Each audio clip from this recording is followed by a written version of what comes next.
Nombre sea la gloria. El capítulo 24 de Mateo, el versículo 3.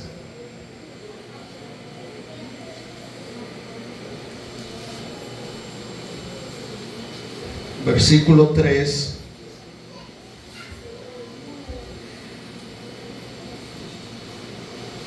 Hay un llamado,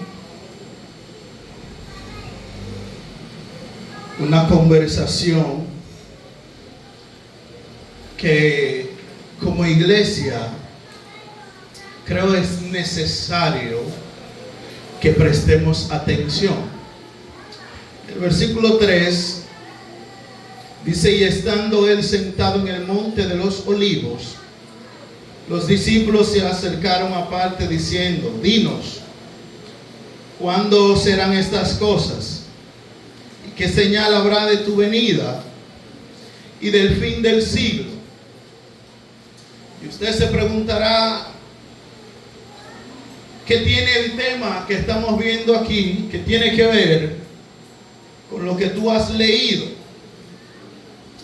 Y es importante porque ahí nos damos cuenta que la respuesta a esa pregunta, Jesús inicia diciendo: mirad que nadie os engañe, porque vendrán muchos en mi nombre diciendo yo soy el Cristo. Y no vamos a hablar del fin de los tiempos, no vamos a hablar de eso. Sin embargo, el versículo 32,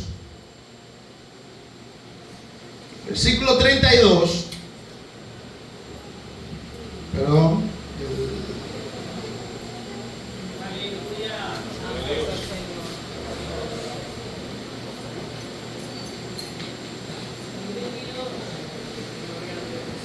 el 36, Jesús está haciendo un recuento de las señales. Está contando a los discípulos: vendrán algunas señales que es necesario que ustedes presten atención. Y en esas señales menciona muchas cosas que tú y yo conocemos. En el versículo 36, Jesús dice que ni los ángeles saben el día ni la hora en que el Hijo del Hombre ha de regresar. Pero me gusta que en el mismo capítulo hace un llamado y dice: velad. ¿Qué es lo que dice? Velad. Nos llama a velar. ¿Y qué significa esto? Pues estar atento, ¿verdad? Estar atentos, estar pendientes. Porque aunque no sabemos el día exacto, la hora exacta, hay algo que es seguro, y es que un día Él va a regresar. No obstante, aunque no conocemos el día exacto de su regreso, Jesús está enseñando, está diciendo: presten atención a esas señales. Y tomando prestado unas palabras del apóstol Pablo en el capítulo 5, verso 14 en adelante de Efesios, cuando él dice: mirad pues con diligencia cómo andéis. Es un llamado a prestar atención a mi condición. Un llamado a hacer un análisis de mi vida, de cómo estoy caminando y si estoy caminando de acuerdo a lo que el Señor quiere. ¿Alguien está aquí este día?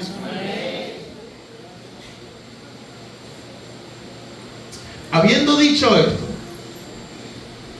ok, entendimos por qué leíste el capítulo 24 de Mateo. Ahora, ¿qué tiene que ver el capítulo 1 de Josué con el tema? Y el tema que vamos a tratar hoy es volviendo al principio. ¿Cuál es el tema? Volviendo al principio. Y luego dice, temor y reverencia ¿a quién? Temor y reverencia ¿a quién? A Jehová.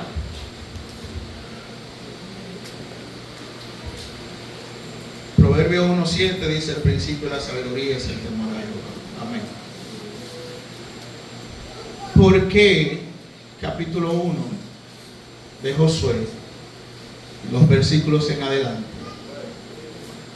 Porque el Señor le habla a Josué, le dice, así como yo estuve con Moisés, así estaré contigo.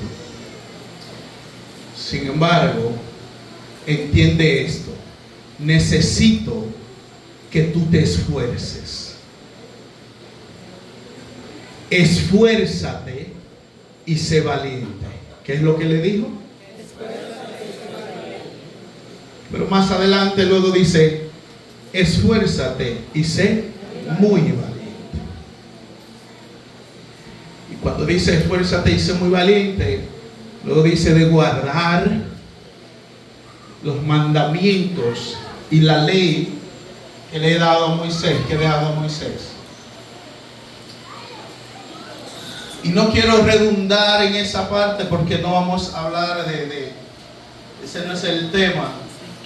Sin embargo, es importante reconocer que sin la palabra no hay temor y no hay reverencia. ¿Alguien está aquí? Amén. Sin la palabra no habrá temor, tampoco reverencia. Y ahora entramos. Pues contenido de este estudio vamos a ver algunos puntos. Creo que son relevantes y pertinentes para este tiempo. Número 1, los fundamentos. Ese es como el índice de lo que vamos a ver.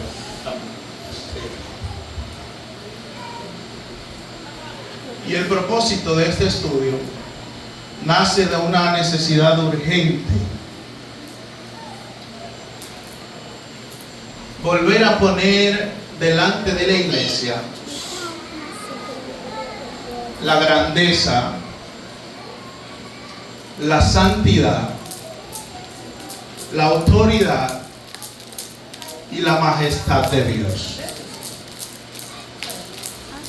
Para que como iglesia volvamos a ver la grandeza, la santidad, la autoridad y majestad de Dios.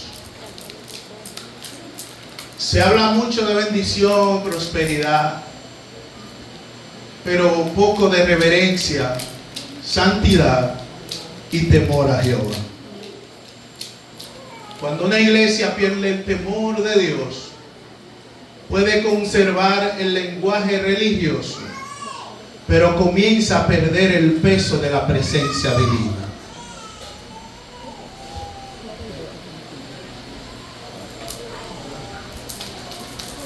¿Por qué es importante y por qué necesitamos la palabra? Porque sin la palabra no podemos comprender la grandeza de Dios. Sin la palabra no podemos comprender la santidad de Dios. Y sin la palabra no podemos entender ni comprender lo majestuoso y soberano que es Dios. ¿Alguien me está siguiendo? Sí. Una generación que pierde el temor de Jehová puede seguir usando el nombre de Dios, pero deja de vivir para Dios. La reverencia no se demuestra solo con palabras solemnes, sino con una vida rendida, obediente y consciente de su presencia. ¿Sí? Sí. Y ahora sí entramos. La generación que perdió el sentido de Dios. Hay épocas donde el pecado no solo se practica, sino que se celebra. El pecado ya no es solo fallé, ya no es solo me equivoqué. Ahora es que se celebra. Y cuando las cosas se hacen mal, porque ya ha cambiado la forma de ver las cosas, y lo que un día era malo, hoy, ¿qué es? Y lo que un día se llamó bueno, entonces ahora es. Donde la santidad no solo se ignora, sino que se ridiculiza. Ahora el que quiere vivir una vida santa y agradable a Dios es un ridículo. Se le llama ridículo al que quiere vivir en santidad, al que quiera vivir una vida agradable a Dios. Porque cuando en mi trabajo todo el mundo está llegando tarde o haciendo otras cosas y yo quiero hacerlo correctamente, entonces usted es un ridículo. Y cuando yo quiero vestir para agradar a Dios, el que no está de acuerdo, la mayoría que no esté de acuerdo, porque queremos vestir forma como me dé la gana, entonces el que quiere vestir para agradar a Dios se vuelve un ridículo. Y el que quiere vivir buscando la presencia del Señor, cuando usted me invita al parque, cuando me invita a salir, yo no puedo por estar buscando la presencia de Dios. ¿Y qué se cree fulano?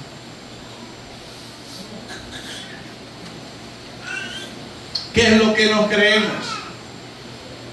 Por querer agradar a Dios. Y en un mundo donde el sistema está arropando en todo el sentido general, hasta entrando en la iglesia, el que intenta mantenerse santo, pulcro, en santidad delante del Señor, parece la oscuridad en medio de la luz. ¿Alguien entendió esto?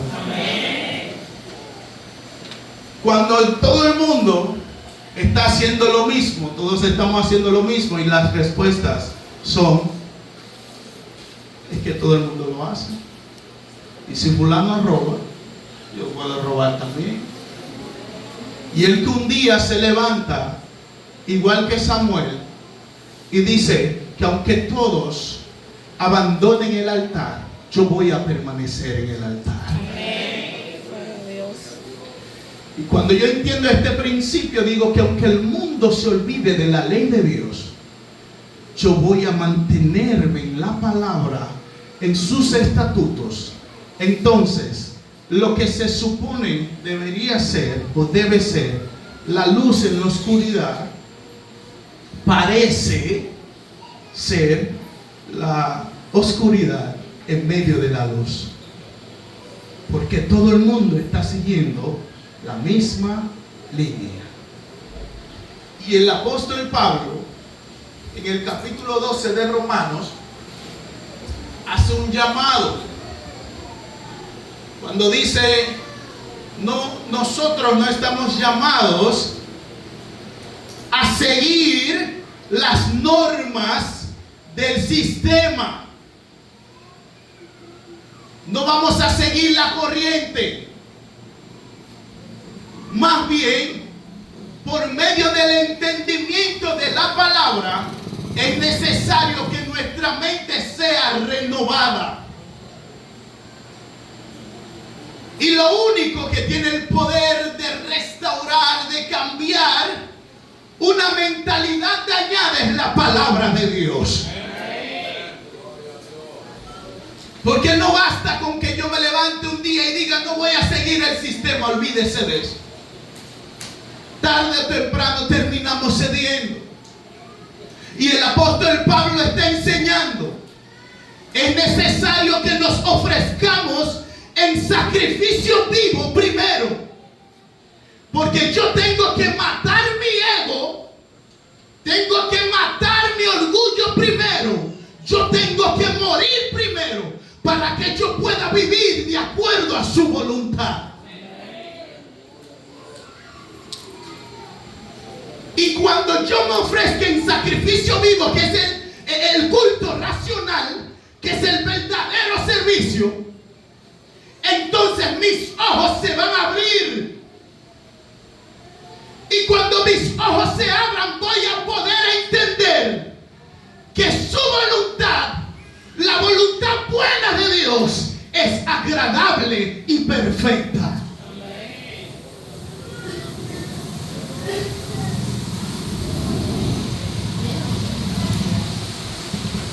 El problema más profundo de nuestro tiempo es que muchas personas viven como si Dios no existiera. Empezamos a vivir como si ya Dios no existe. Y empezamos a tomar decisiones como me da mi gana. Y empezamos a hacer cosas, hasta los servicios que le ofrecemos al Señor. No estoy hablando solo de lo de afuera, lo de mi casa. Hasta el servicio que le ofrecemos al Señor. Al Señor. Empezamos a hacerlo como me da mi gana. Y como yo pienso. Como yo siento.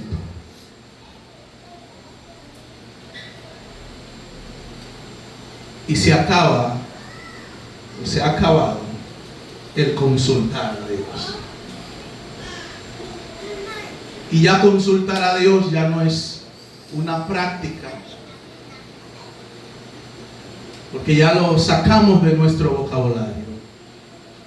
Y ahora es hacemos, planeamos y luego vamos a Dios y le decimos, bendice lo que nosotros ya planeamos y ya organizamos. O vamos y oramos y decimos que sea tu voluntad.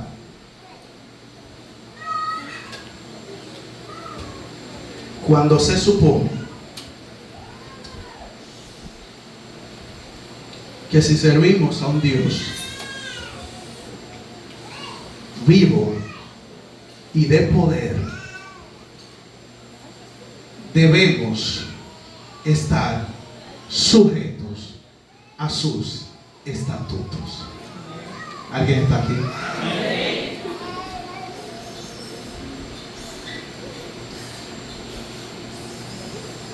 Capítulo 2. Abran sus Biblias conmigo. Todo el que tenga Biblia, que vamos también a ver la palabra. Capítulo 2 de Jueces, ¿lo tienes?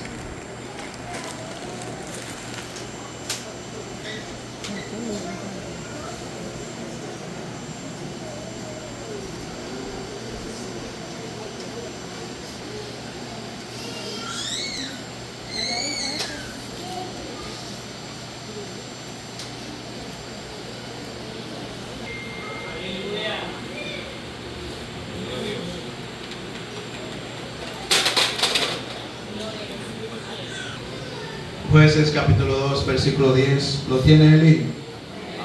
Léelo.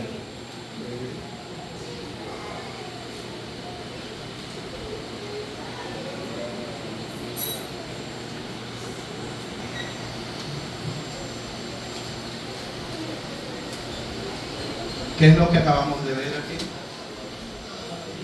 ¿Qué es lo que acabamos de ver? ¿Qué es lo que acabamos de ver, Eli? ¿Qué es lo que acabamos de ver? Una generación que no conocía a Jehová. Una generación que no conocía a Jehová. Pero ¿cuándo vino esta generación? Después de los padres que eran. Amén. So después, estoy como el ministro ahora haciendo preguntas. Muere Josué. Todos recuerdan a Josué, amén. ¿Recuerdan a Josué? Amén. Amén, sentate. Muere Moisés y lo sucede Josué. Y Josué, ya usted sabe. Luego muere Josué. Y después de la muerte de Josué, dice que toda la generación de Josué murieron. Y se levantó otra generación. Que son esos niños que van subiendo. Digamos, mi generación somos José, Randall. Y después de viejos que muramos, luego vienen subiendo otras generaciones. No sé qué tiempo transcurrió, pero lo que sí sé es que la palabra dice que la generación que vino después no conocía a Jehová. Y tampoco conoció las maravillas y todo lo que Dios hizo con las generaciones previas. ¿Por qué ocurrió eso? ¿Cómo es posible que una generación que vio el mar partirse a la mitad, algo nunca antes visto, ellos caminaban de día con una columna de nube y de noche una columna de fuego? ¿Acaso no es algo que nos maravillaría? ¿No es algo que nos impresionaría? ¿Y cuántas veces los enemigos se levantaron en contra del pueblo? Y aún en desventaja, el Señor les dio la victoria. ¿Acaso no es algo que provoca que uno está tan maravillado que uno se lo cuente a alguien más?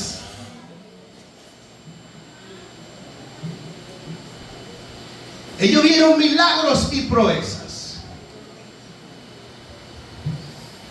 pero las generaciones que vinieron atrás no conocieron a Dios, tampoco las maravillas que Él hizo. Eso es terrible. Eso es terrible. Es algo que requiere de nuestra atención. ¿Saben por qué? Pregúnteme por qué. ¿Por qué? Porque este mismo error acontece hoy en día.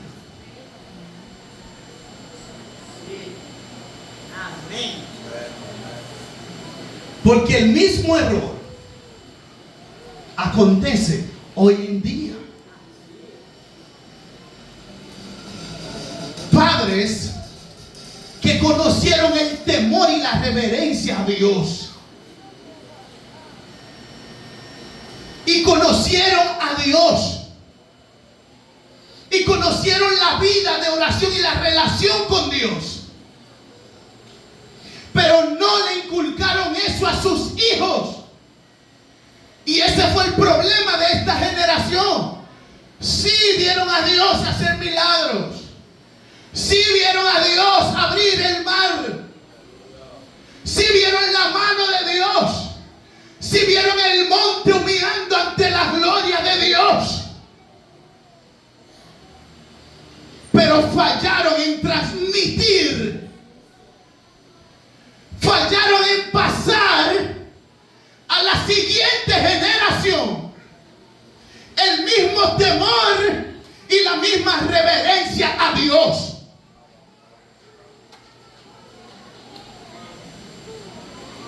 Y llama mi atención mientras analizaba y estudiaba este tema, que no me tomó un día ni dos, tenía meses preparando el tema. Tanta información, no sabía por dónde entrar, por dónde entro, por aquí, por allá. ¿Cómo lo organizo? Y llama mi atención porque el temor que un día conocimos, el temor que un día tú y yo experimentamos, al punto, escucha esto, al punto de que hasta lo exagerábamos. Y hasta lo exagerábamos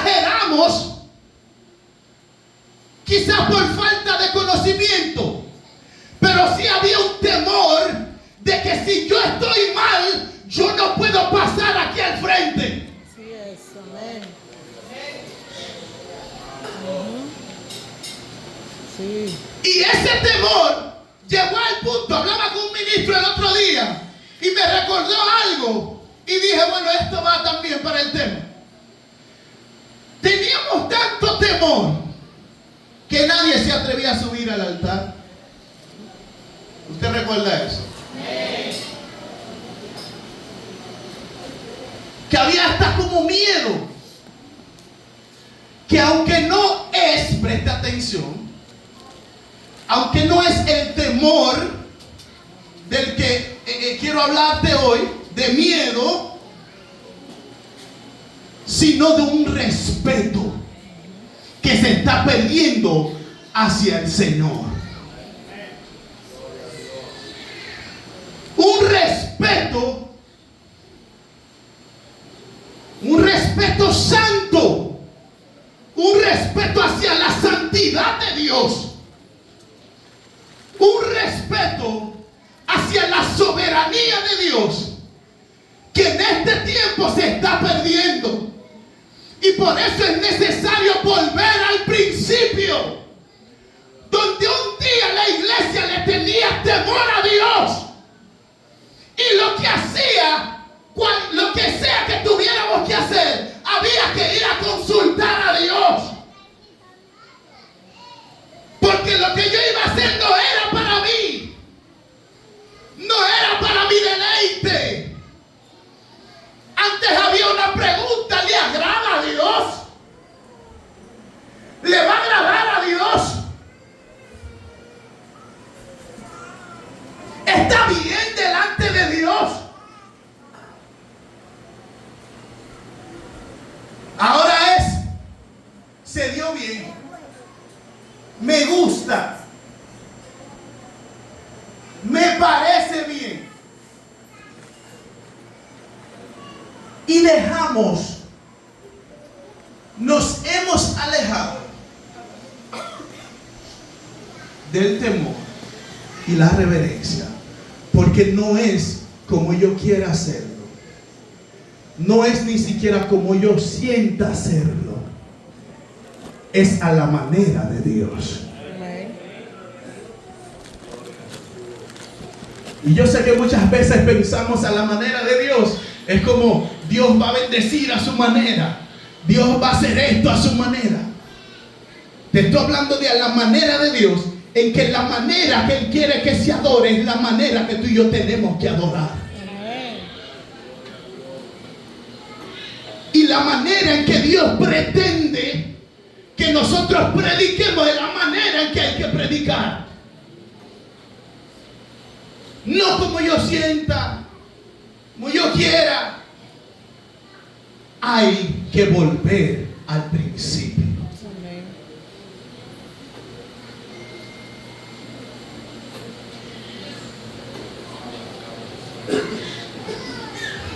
Porque cuando se pierde el temor, cuando se pierde la reverencia, digan conmigo, hay consecuencias. Digan conmigo, hay consecuencias.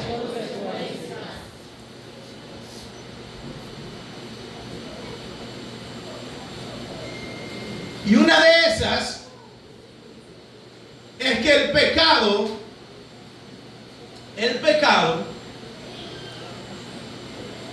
deja de parecer grave.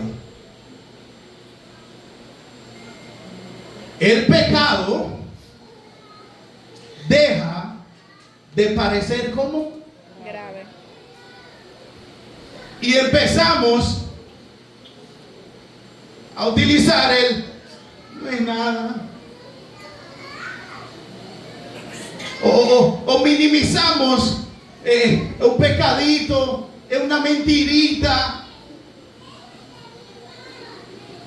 es una caidita, es un deslicito. Y eso sucede cuando perdemos el temor y la reverencia a Dios. El pecado es tan grave que fue lo que provocó la separación entre Dios y el hombre. Esa es la gravedad del pecado.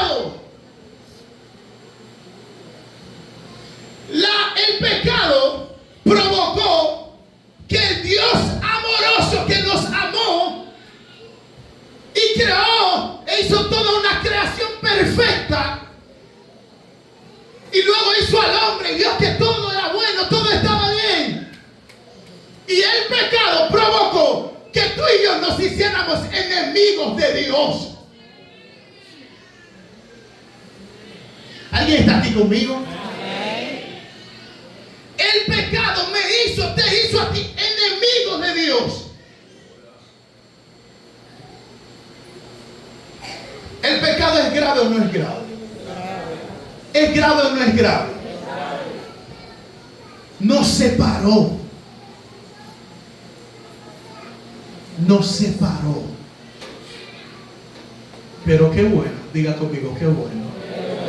Diga conmigo, qué bueno.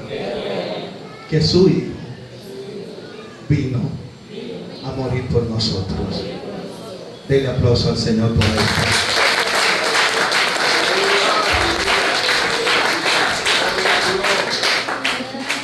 El capítulo 5 de Romanos me encanta, porque el apóstol Pablo dice: cualquiera osaría en morir por un justo, cualquiera se sacrifica por un justo. Luego dice más Él muestra su amor para con nosotros. Repito, cualquiera osaría morir o sacrificarse por un justo. Cualquiera se sacrificaría. Viendo que la policía se va a llevar a José, yo me imagino toda la iglesia, no, que es un hombre de Dios. Y si está en peligro, vamos a hacer algo. Prisión delincuente.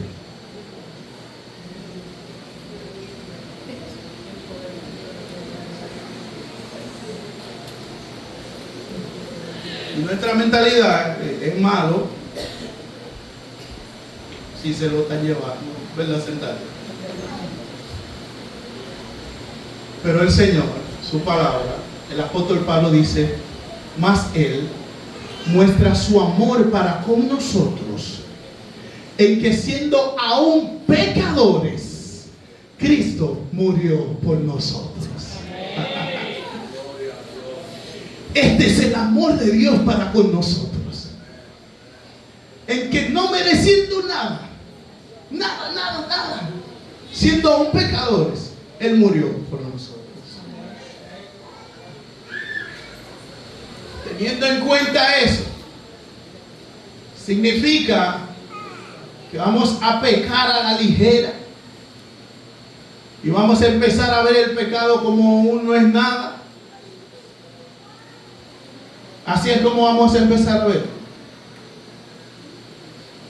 El apóstol también dice: perseveraremos en el pecado para que la gracia abunde. Vamos a permanecer en el pecado para que la gracia abunde. ¿Cuál es la respuesta?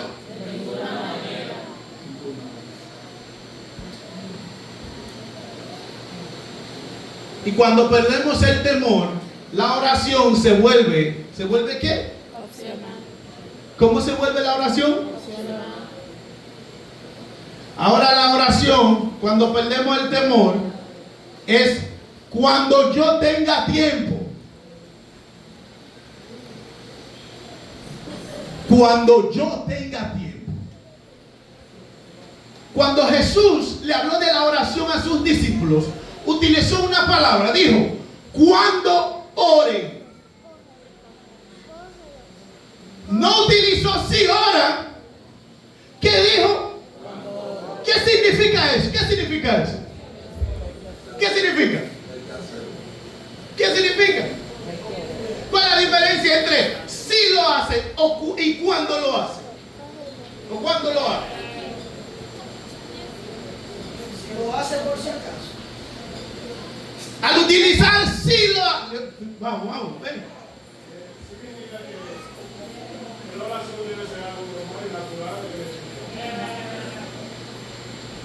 Porque si digo sí, ¿qué estoy diciendo?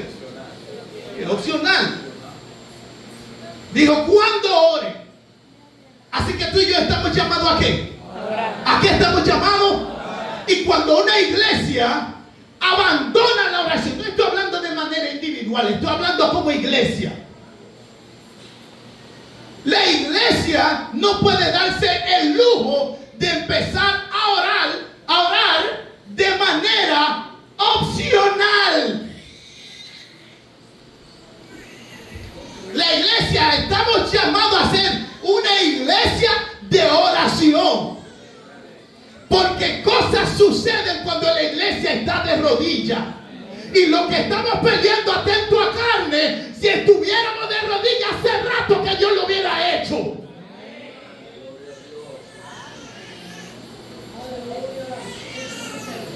Porque la oración tiene poder.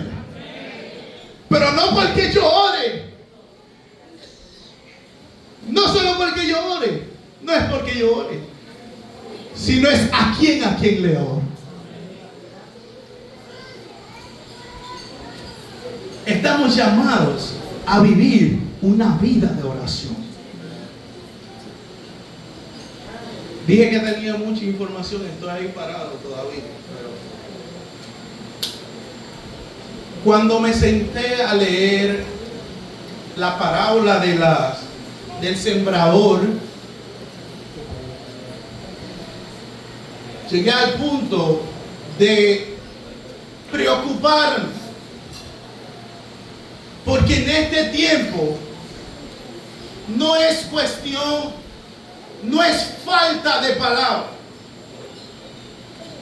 En este tiempo no es escasez de predicadores.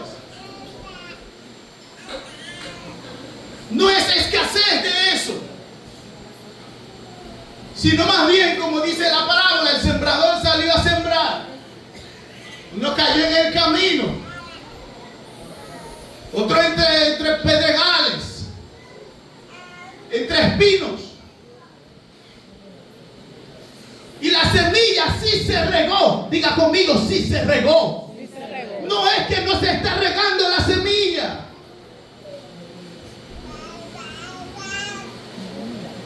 Es el recibimiento que está marcando la diferencia.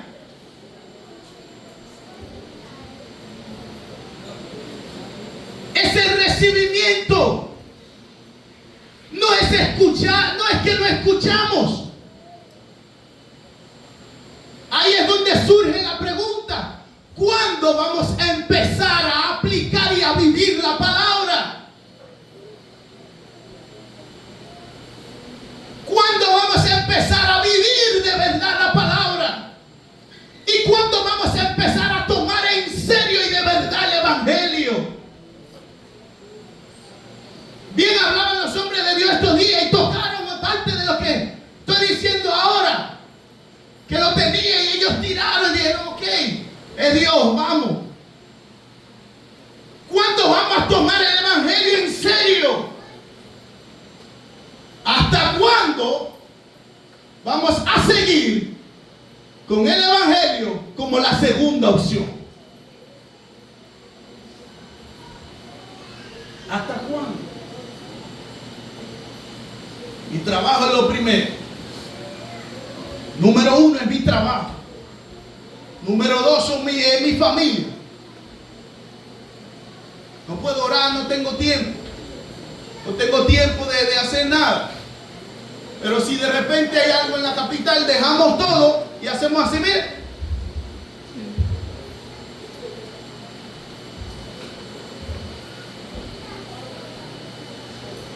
Dejamos todo, nos organizamos y vamos. Pero las cosas de Dios, no, porque no tengo tiempo.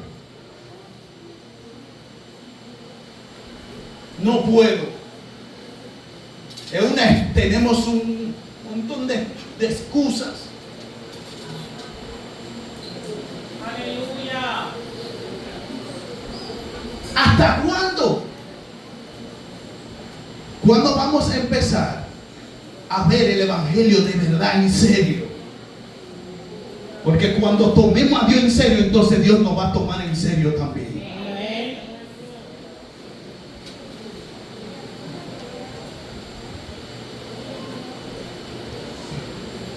La adoración se vuelve un espectáculo. No voy a hablar de eso porque lo vimos en el avivamiento. De la adoración, y el hermano José hace un par de domingos habló de eso. La adoración no es brinca, no es entrar a la hora que me dé la gana, no es hacer que la gente corra, que se mueva. Eso no es la adoración. Eso no es adoración. Somos la adoración donde caminemos, ahí donde hablemos, donde sea. Ahí está la adoración, ahí está. ¿Por qué hay que coger lucha diciéndole a la gente adore? Que levante la mano. ¿Por qué? Porque no vivimos la vida de adoración.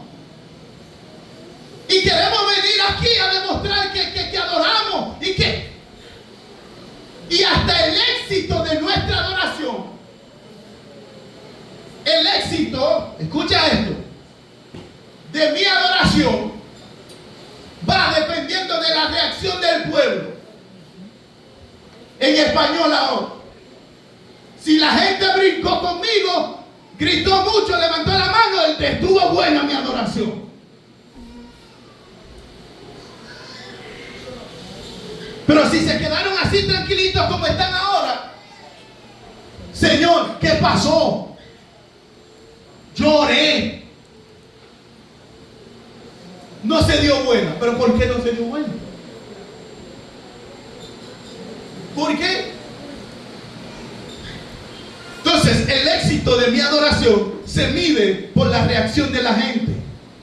Entonces, si Sandalia brincó, si corrió, bien, se dio bueno. Eso no es adoración. Esa no es la adoración.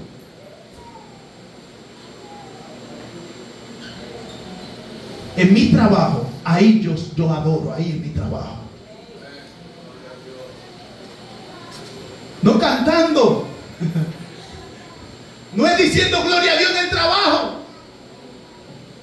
No porque yo diga santo, aleluya en el trabajo estoy adorando. Estoy adorando con mi puntualidad. ¿Alguien entendió esto? Con mi puntualidad yo estoy adorando. Cuando yo soy responsable, nosotros como maestros entregando las planificaciones, yo estoy adorando. Porque sin decir una palabra, estamos diciendo a los del mundo que yo soy diferente.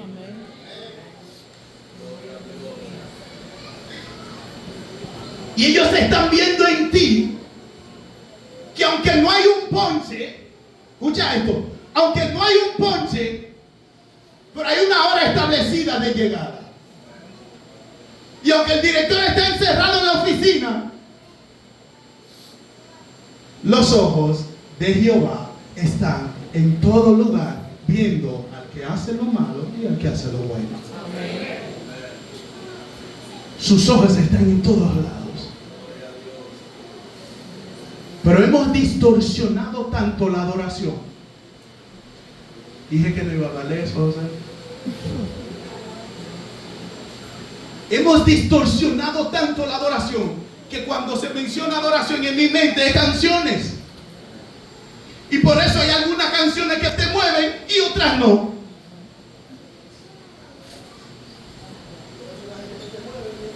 Y hay personas que te mueven y otras no.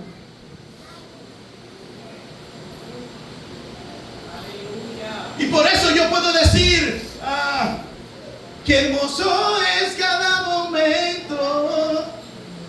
Tú me diste mi tormenta. Y ahí todo, mira.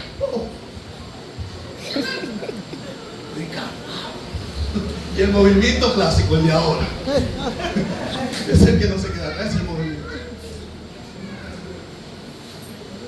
Pero cuando estamos diciendo, tuyo es el reino tuyo, tuya es la gloria por siempre, amén. Entonces yo no puedo reaccionar porque no está haciendo efecto en mí. Yo estoy pero tan mal acostumbrado y he perdido tanto la dirección de la adoración que yo estoy creyendo que la adoración es solamente lo que yo hago y no lo que yo soy. Y por eso yo tengo que cantar 7 canciones para ver si en el primero, como no pasó nada, vamos a meter el segundo. Y como el segundo no da, vamos al tercero. Y no está todavía, como que no siento, vamos al cuarto ahora. Espérate, que esa no es la canción que produce el fuego, José. Esa no es la canción, ahora, espérate, es otra, era, quieren impedir, esa es. Y yo canto quieren impedir aquí y allá, aunque yo empecé diciendo, sea la gloria. Como sea la gloria no produjo ese éxtasis, entonces, vamos ahora otra vez, ¿con cuál vamos ahora? ¿Con quieren impedir? La adoración no son 3, ni 4, ni 5 canciones. La adoración es tan pronto tú y yo salgamos de aquí. Ay, bendito. La adoración no es decir, no es cantar, no es conectar canciones, no son los instrumentos. El hecho de que tú estés ahí escuchando la palabra de Dios, estamos adorando.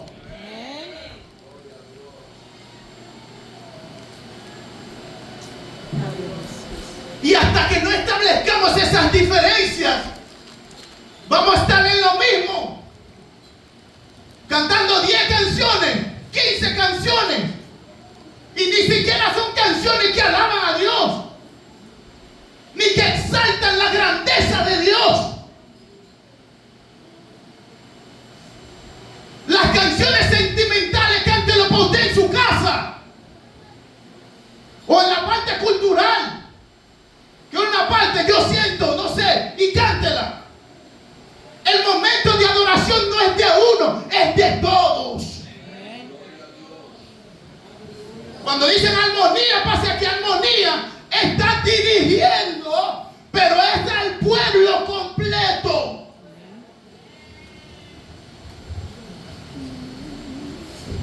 Y el que dirige la orquesta de la banda debe saber en qué dirección está llevando al pueblo.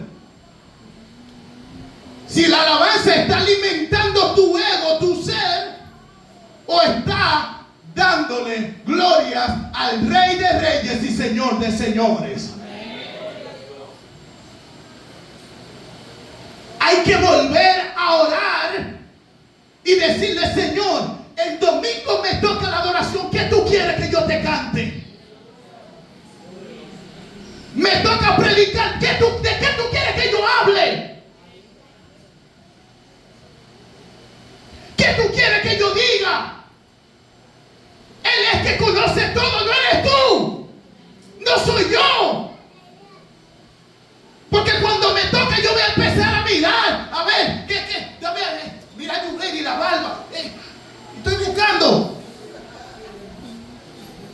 Excúsame, güey. Estamos, ¿qué? En la camisa. No, el pantalón. No somos jueces. Hay que dejar de predicar y de adorar por ojo. Estoy mirando. No. Hay que volver a consultar a Dios. Hay que volver a consultar a Dios.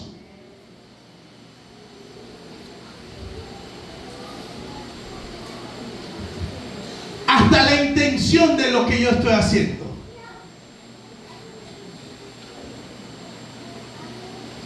Hasta las actividades que estamos haciendo. Debe tener una intención.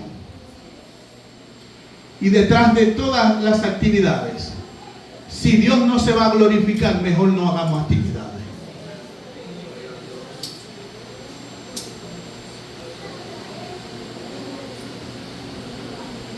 Lo que pasa es que estamos tan pendientes a qué va a decir, qué van a decir, si no hacemos esa, si no hacemos, ¿y qué? Diga conmigo, ¿y qué? Es mejor que perdamos el favor del hombre, pero que ganemos el favor de Dios. Queremos mostrar que hacemos. Por eso es que hay tanta competencia. La tarima más grande, la pantalla más grande, las luces más grandes. ¿Por qué? Mientras más luces, menos gente viene a Dios.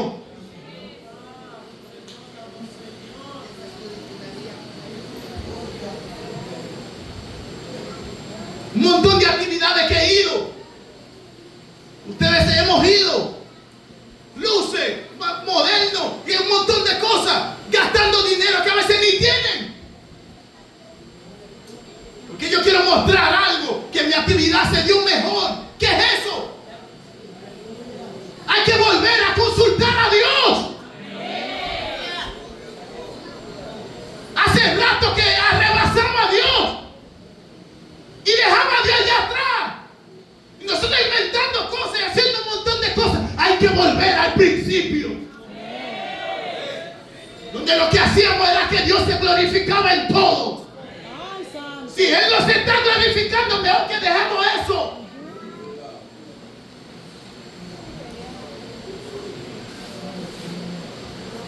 Actividades van y vienen, luces, gastando un montón de dinero, tarima, invitando a predicadores. ¿Cuántos aceptan al Señor?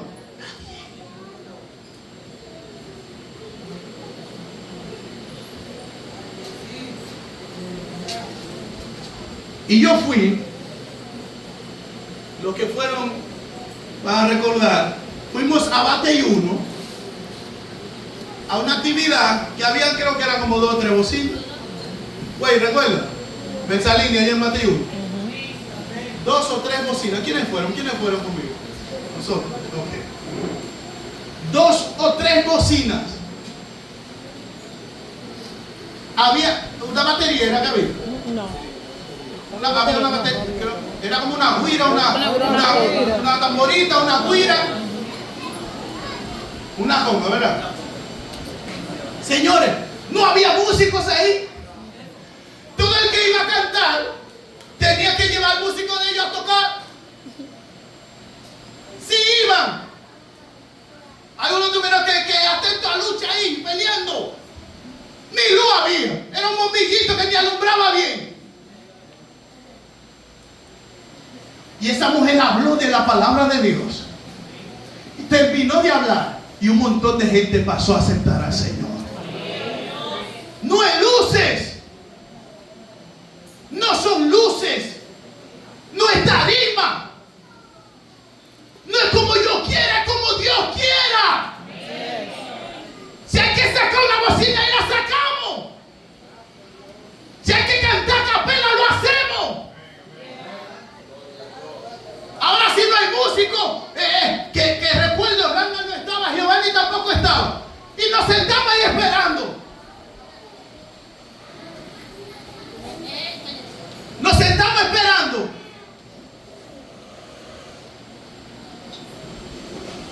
No llegan los músicos, no podemos iniciar. Hasta que no lleguen los músicos, no podemos iniciar. ¿Por qué? ¿Por qué? ¿Acaso Dios no recibe la gloria sin música? ¿Acaso no recibe la gloria sin instrumento?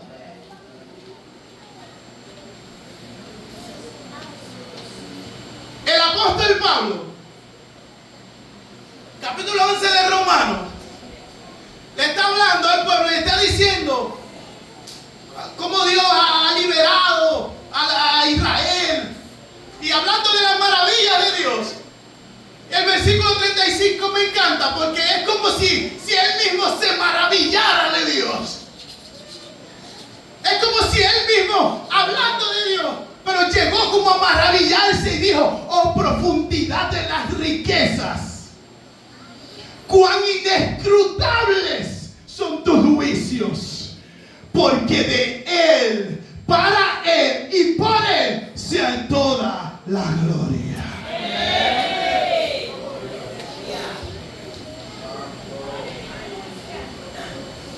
Hay que volver a Hechos. Hay que volver a Hechos.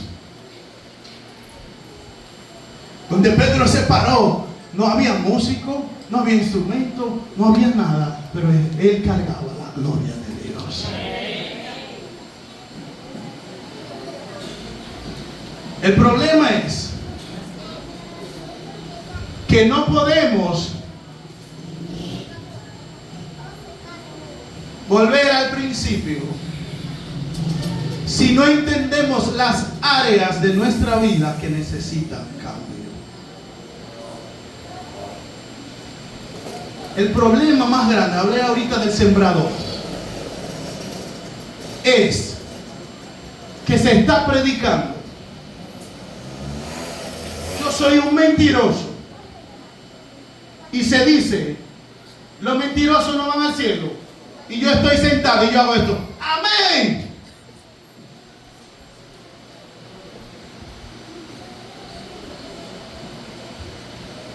El Señor me está hablando a mí. Es a mí. Y yo brinco. ¡Amén! Como para que la gente no sepa que conmigo le están hablando. ¿Y sabe qué es lo peor? Que ya no hay arrepentimiento. Ya no hay gemir en la presencia de Dios. ¿Por qué una iglesia debe reunirse a orar solamente cuando alguien está enfermo o agonizando?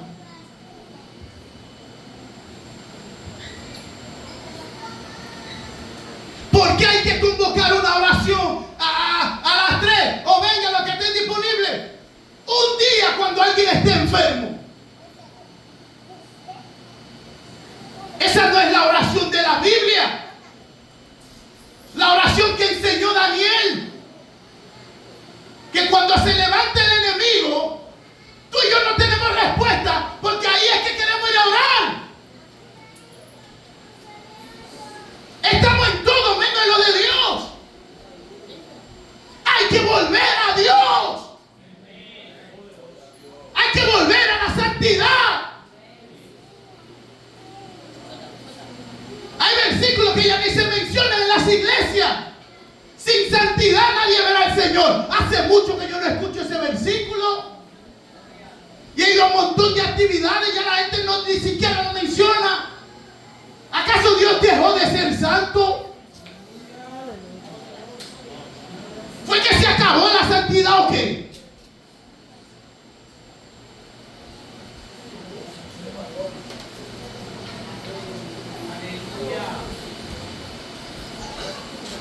Necesitamos volver al temor y la reverencia a Dios. Que cuando entremos a este lugar, entremos conscientes de que venimos ante un Dios que es santo y poderoso. Que yo no estoy entrando delante de cualquiera. Nosotros orábamos antes, hasta por no orar le pedíamos perdón a Dios. Perdóname porque no pude orar hoy. ¿Acaso yo soy el único que ha hecho esa oración? Yo soy el único que ha hecho esta oración. Donde decíamos: Señor, perdóname porque no tuve tiempo de orar hoy. Pero ahora es todo lo opuesto. No era perdón antes era perdón porque no oré hoy. Ahora después de 1000 años vamos a orar. Evangélico que no ora. No sé si llamarte evangélico. Porque ¿a quién adoramos? ¿A quién adoramos? ¿A quién adoramos? ¿A quién servimos? ¿Y si no hablamos con Él? Si no tenemos relación con Él, ¿qué tipo de cristianos somos nosotros?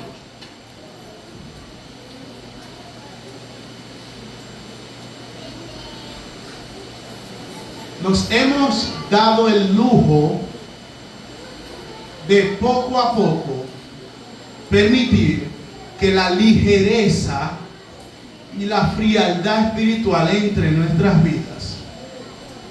Y poquito a poquito nos desconectamos de las cosas de Dios. Y hoy este es un llamado. Este es un llamado a que la iglesia regrese al principio.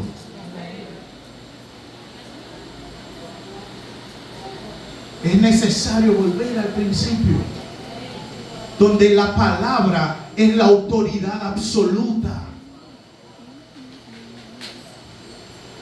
Donde la palabra es la autoridad, ¿qué? Y no es si yo lo siento o cómo lo vamos a hacer. Vamos a consultar la palabra porque ella tiene una respuesta. ¿Alguien está aquí? La Biblia es completa. Usted está enfermo, vaya a la palabra. Está desanimado, vaya a dónde. Tiene problemas, vaya a dónde. Ella tiene respuesta para todo. Ella es completa.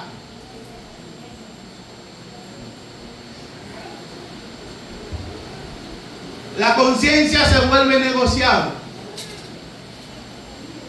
Ahora, como todo el mundo lo hace, entonces ya yo no sé qué línea seguir, porque yo soy cristiano, pero solamente en la iglesia o aquí en Bombita.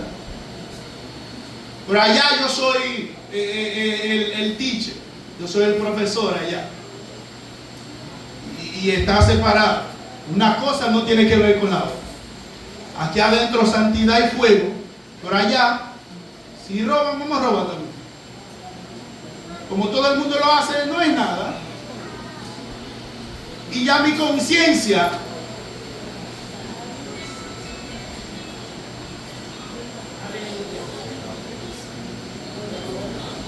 y llegamos al punto donde dice el apóstol Pablo: en los últimos tiempos vendrán amadores de sí mismos y un montón de cosas. Y llega un momento en donde perdemos tanto el temor que ya nuestra conciencia no hay nada que nos mueva. Palabra va y viene, va y viene, va y viene. Y nosotros igualitos. Y ya no nos afecta, no nos hace nada la palabra.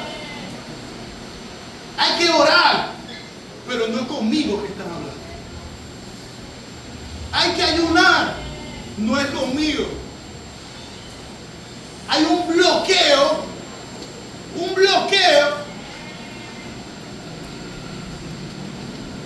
que solo el Espíritu puede romper. Por eso necesitamos volver a Dios, para que por su gracia y su misericordia nuestra mente pueda ser renovada. Amén. A su nombre. La vida privada se divorcia de la pública, lo dije. Aquí somos cristianos, en mi casa sí, o aquí, pero en mi casa no. O allá afuera, todo el mundo me ve como un hablador, un ladrón. Ven José Rosso por ahí. La gente me ve allá afuera como alguien que no tiene palabra. Y el evangélico está llamado a ser un hombre serio y una mujer seria. Manuel, pero la Biblia no dice así, que no. Cuando el apóstol Pablo le habló a Timoteo de cómo debían ser los líderes, qué sé yo, que le dijo, de buen testimonio. Y buen testimonio es ser un hombre serio en la sociedad. Amén. Que cuando usted esté predicando, la gente no te esté señalando. Que no nos esté señalando. Lo peor es que hay gente que no acepta a Dios por mí, por ti, por nuestra culpa. Pues ellos dicen, en vez de yo ser cristiano, así mejor yo no me convierto. Y a veces creemos que es que yo tengo que ser un evangelista, un profeta, un pastor para yo tener buen testimonio. ¿Acaso cuando se están buscando diáconos para servir, el apóstol Pablo no pidió gente de buen testimonio también? Pedro. De gente de buen testimonio era para repartir, lleno del Espíritu y de buen testimonio.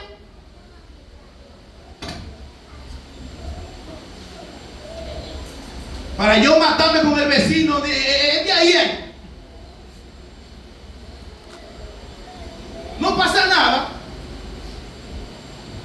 El vecino me lo tiró, nos dijimos de todo. Y 2 o 3 días y nada. Y venimos aquí.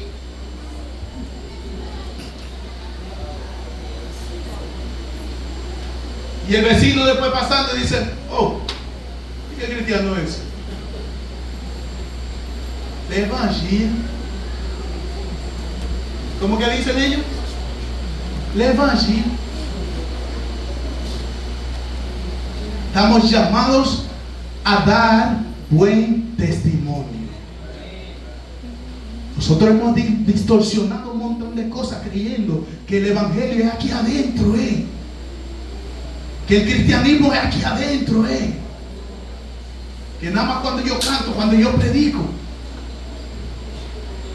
Hasta en mi casa,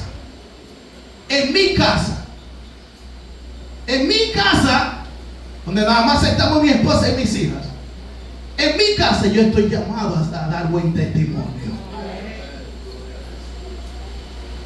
Porque cuando yo me pare aquí predicando, mi esposa va a decir, oh, pero mira hablando de testimonio y cosas. Y me comió ahorita, me comió esta mañana.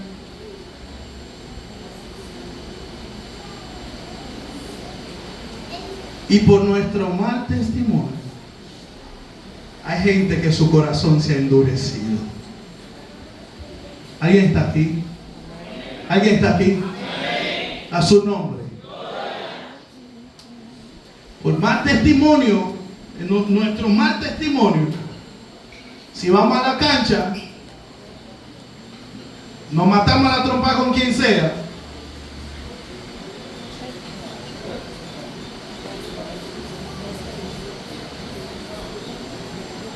Nos matamos a la trompa con quien sea. Y venimos aquí a ver.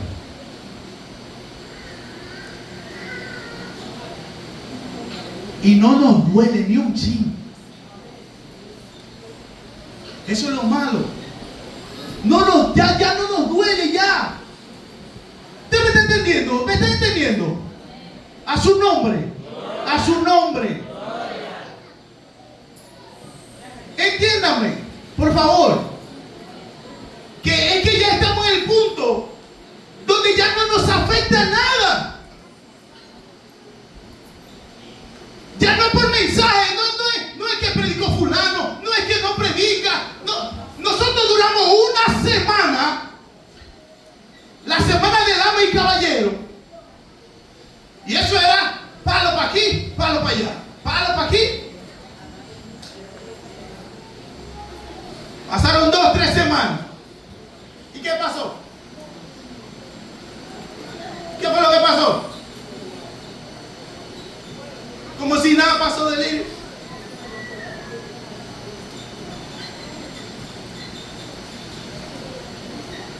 Necesitamos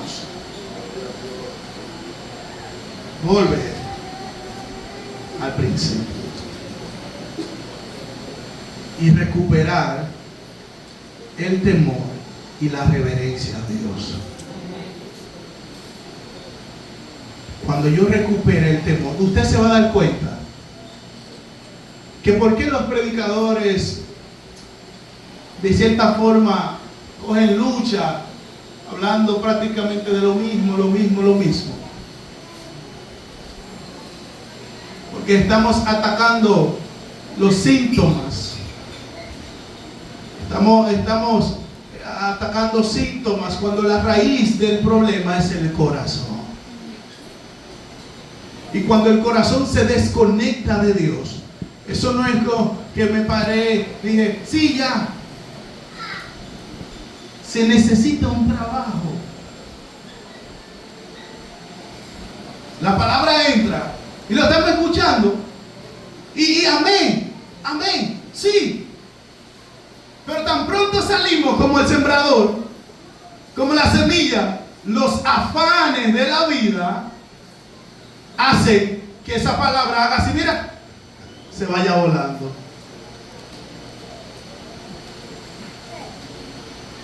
Pero qué bueno que hay más esperanza para el perro vivo que el león muerto. Porque tú y yo estamos vivos y todavía tenemos esperanza. Y todavía podemos volver a Dios. Todavía estamos a tiempo de volver a Dios. La vida no tiene sentido sin Él. Es lo que nos dijo Ángela los otros días. Él dijo, fuera de mí, ustedes no pueden hacer nada. Tienen que estar conectados a mí. Tienen que estar conectados a la fuente.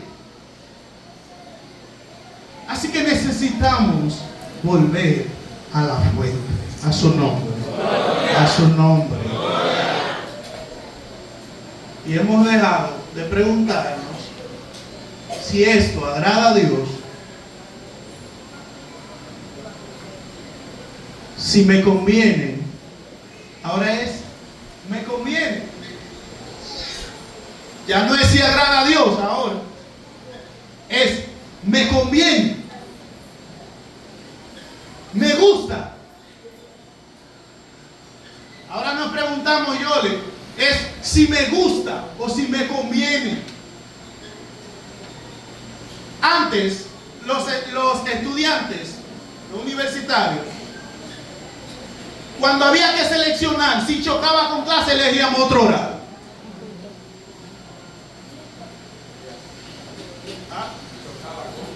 Con el horario del culto, con algo así, una actividad de la iglesia. Si chocaba con horario del culto, elegíamos otro. ¿Pero qué tú crees que estamos haciendo hoy? Si es lunes, martes y miércoles, lunes, martes y miércoles. ¿Y cómo nos sentimos? Mira.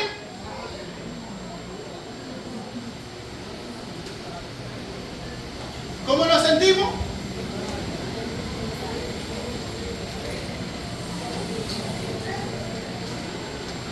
No pasa, pero es que no pasa nada ahí.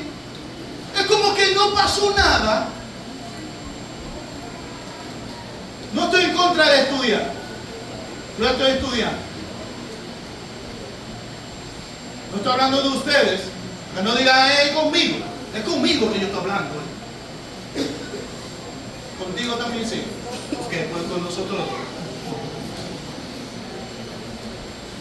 Decíamos, es que yo no puedo trabajar sábado porque es el único día que yo tengo libre y yo tengo que buscar a Dios.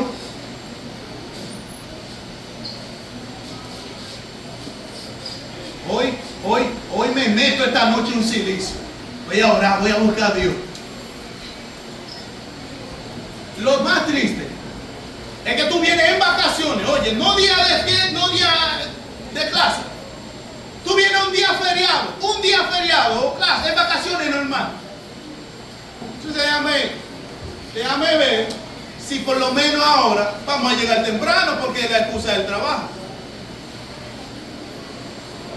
¿A qué hora llegamos? ¿Tú crees que llegamos temprano a sentarle? Ahora que llegamos tarde.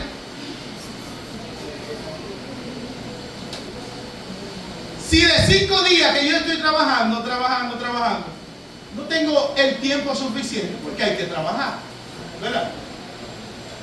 Yo tengo un sábado, pero todos los sábados tú tienes algo, todos los sábados una salida. Pero ¿y Dios para cuándo? Y ese es el tema que estamos viviendo como si Dios no existiera.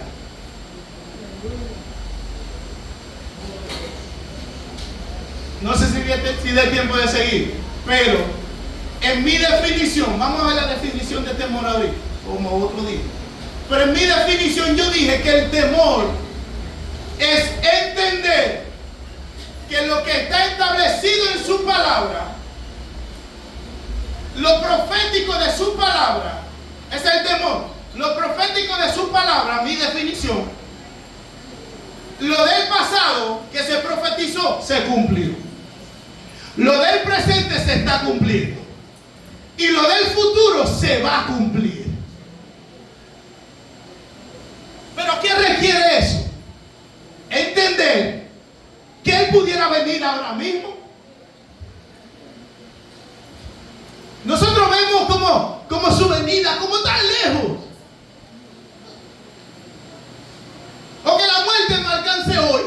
mañana. Y es como tan lejos, como tenemos unos planes lejos allá.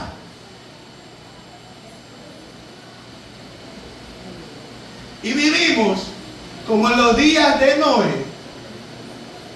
Todo el mundo estaba casándose, dando en casamiento y gozándose y celebrando hasta el día que llegó el trancazo.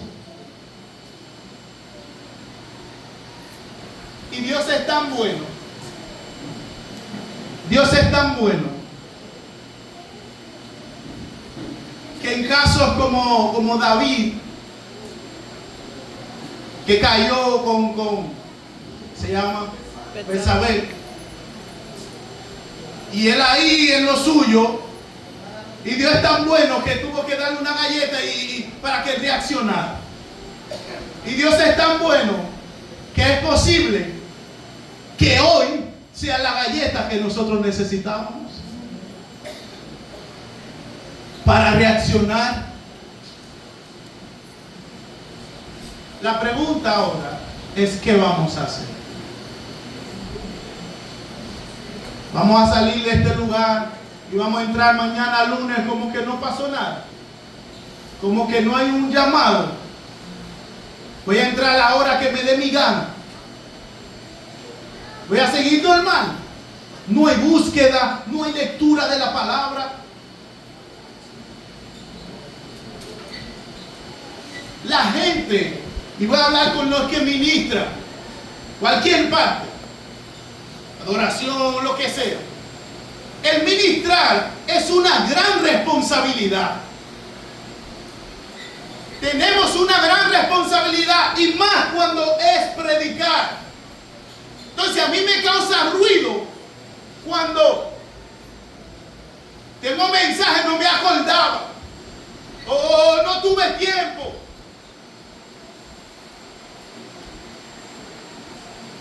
No tuve tiempo. Pero esa es la palabra de Dios.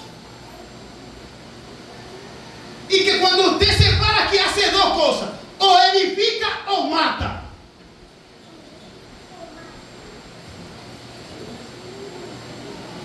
¿Cuáles son esas dos cosas? Edifica o mata.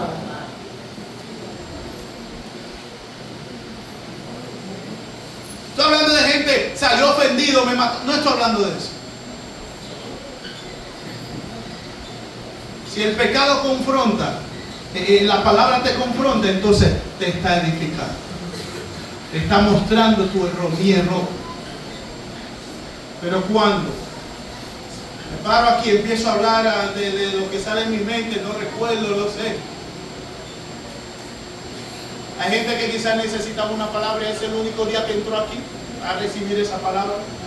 Y porque nosotros nos dimos el lujo de no buscar a Dios, de no consultar a Dios, entonces esa persona no recibe esa palabra ese día. ¿Alguien está aquí? Amén. Porque nos dimos el lujo. Yo tengo mensaje hoy domingo, pero me di el lujo de que estoy trabajando, estoy ocupado, no puedo, no tengo tiempo. Y vine aquí y empecé a hablar un montón de cosas que ni yo entendí. El pueblo menos. Y gritamos mucho. Y subimos la voz hasta allá. Como que ese es el mensaje. No estoy hablando de ti. No es contigo, ¿verdad, amigo? La palabra de Dios es seria. Y el evangélico tiene que tomar la palabra de Dios con seriedad. Hay que volver a tomar la palabra de Dios. Si usted no puede predicar, no predique. Si usted no va a tener tiempo en la semana, diga: mira, yo no tengo tiempo de hacerlo a otro. Y además, el mensaje no está mirando YouTube o buscando como dice fulano, que dijo, o escuchando voz. Hay que ir a la fuente. Tú quieres revelación, ve a la fuente. ¿De quién es la palabra? No es de él. Lo estamos consultando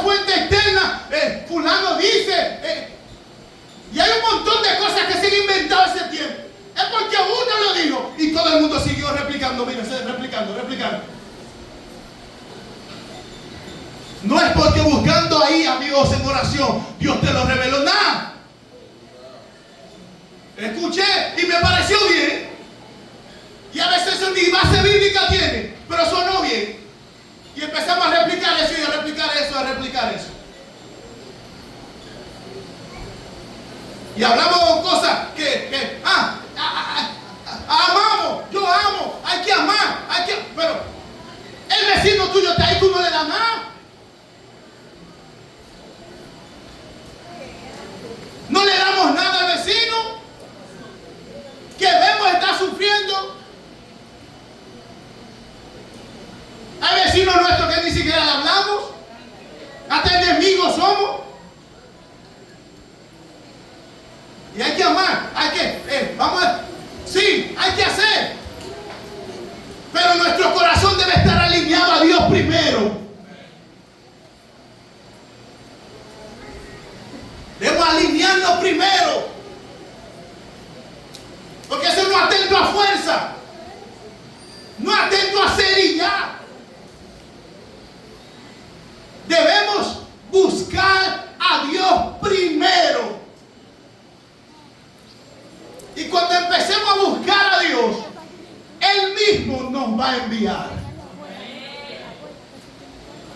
Porque Jesús pasó años preparando a los discípulos y ellos no se levantaron un día y se fueron solos.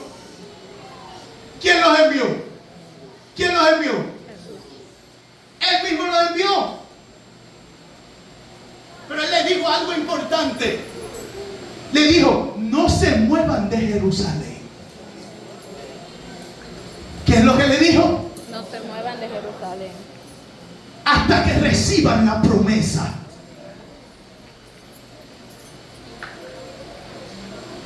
Porque ella es la que nos va a capacitar para hacer las cosas. Es el Espíritu que nos capacita para hacer las cosas. No es un mensaje elocuente. No es un mensaje filosófico. Por eso estamos copiando tantas cosas. La originalidad se está rompiendo, ya no existe. Todo el mundo, ¿qué es eso? Todo lo mismo, todo el mundo igual.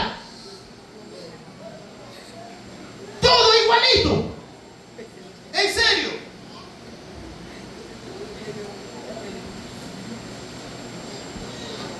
El Espíritu te capacita.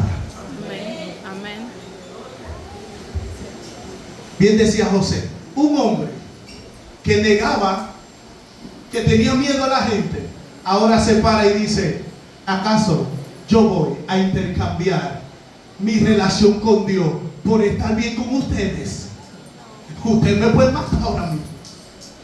Hombre que está dispuesto a morir, que ahora tiene miedo ahora. Miedo. Y cuando fue investido el Espíritu ahora está diciendo, como dice la versión, que me muera aunque me muera. Pase lo que pase, yo no voy a intercambiar mi relación con Dios por estar bien con los hombres. ¿Me quieren matar? Mátenme. Pero no voy a arriesgar mi relación con Dios. Y ese es el tipo de convicción que produce el Espíritu en nosotros cuando nos alineamos, bien decía Joel, a los mandamientos y estatutos del Señor. Ponte de pie.